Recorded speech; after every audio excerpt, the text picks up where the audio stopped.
Typical Polish holidays in the mountains. Drinking, eating, playing with snow, and drinking again. Why so quiet? Good morning, everybody. Traditional big Polish breakfast before a mountain hike.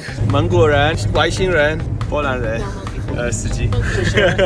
我们的 hike 的开始。As you can see, everybody is still fresh.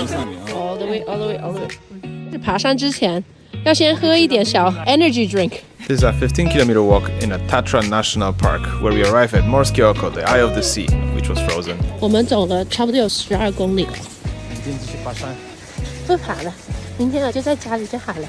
We queued for 3 hours for this restaurant, but it was totally worth it. One of the most memorable dinners. Actually, I don't remember much.